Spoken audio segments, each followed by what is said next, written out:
Salve, salve, galerinha! Estamos aqui para mais uma aula de História e hoje o tema vão ser as grandes navegações.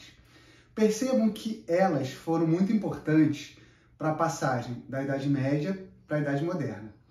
Só que na história as coisas não acontecem de uma hora para outra. Elas são um processo cheio de rupturas, de transformações, mas também de permanências. Então, essa passagem da Idade Média para a Idade Moderna, que as grandes navegações vai provocar, ela vai ser marcada por essas duas questões. Uma das principais mudanças foi o crescimento comercial, e com ele o surgimento de um novo grupo social, a burguesia, composto por comerciantes, mercadores, artesãos, que vão estimular cada vez mais o comércio. E, com o comércio crescendo, obviamente, que era preciso a cunhagem, a fabricação de mais moedas. E para isso eles precisavam de mais metais preciosos. Por exemplo, Portugal, que foi um grande pioneiro nessas grandes navegações, ele começa a explorar o norte da África em busca de ouro, prata, cobre, para fazer essas moedas. Só que não foram só mudanças que marcaram essa época. Obviamente, a gente tem que ter em mente que várias permanências, várias coisas continuavam muito parecidas. Por exemplo, por toda a Europa continuava existindo os feudos. E assim como continuavam existindo os feudos, também existiam os privilégios feudais, onde os nobres e o clero, por exemplo, não pagavam impostos e que o trabalho era feito pelos servos, pelos camponeses, e esses sim eram obrigados a pagar uma série de taxas, a trabalhar de graça para o senhor feudal. Isso foi acontecendo junto. Então, essa mudança da Idade Média para a Idade Moderna, ela não foi repentina, não tem uma data específica. Ela foi acontecendo aos poucos por toda a Europa. E é bom entender que a Idade Moderna ela aconteceu entre o século XV e o século XVIII.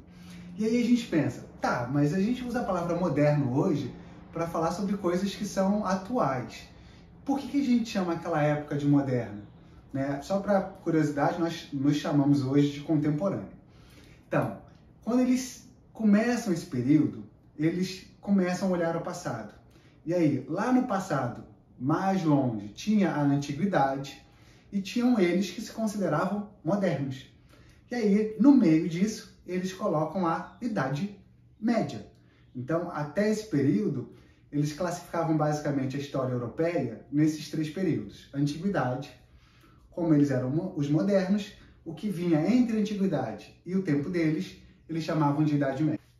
É muito importante saber que durante a Idade Média, o comércio, as rotas comerciais, terrestres e marítimas, elas eram basicamente dominadas pelos muçulmanos.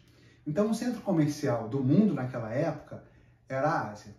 Quando portugueses e espanhóis, de forma pioneira, se lançam nessas navegações, buscando trilhar caminhos até chegar às Índias, eles vão deslocar o centro comercial da Ásia para a Europa. E aí a Europa assume a centralidade nas transações comerciais. E as grandes navegações foram, de fato, grandes aventuras, porque a sociedade na época era marcada por uma série de mitos e crenças que dificultavam essa aventura no oceano aberto. O mar Mediterrâneo era um terreno conhecido. Os grandes oceanos, eles eram lugares muito perigosos naquela época, segundo a mentalidade das pessoas, porque eles acreditavam realmente que existiam grandes seres monstruosos que viviam no oceano e que eles poderiam naufragar os navios.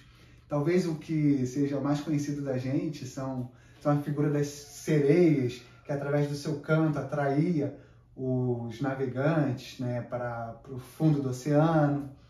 Além disso, eles também acreditavam que a Terra ela era plana, ou seja, se você navegasse reto até a linha do horizonte, o seu navio poderia cair num grande abismo. Então essas grandes navegações, de fato, foram grandes aventuras em que os seus navegadores, obviamente, arriscavam suas vidas não só para vencer esses medos, mas para construir grandes rotas comerciais que mudariam o rumo dos seus países. Então é importante ter em mente que as grandes navegações, elas não acontecem do dia para a noite, elas não têm uma data específica, um evento específico, é um processo marcado por rupturas e permanências, mas cujo objetivo principal era trilhar novos caminhos para o Oriente. Então a gente vai ficando por aqui. Espero que vocês tenham gostado do vídeo.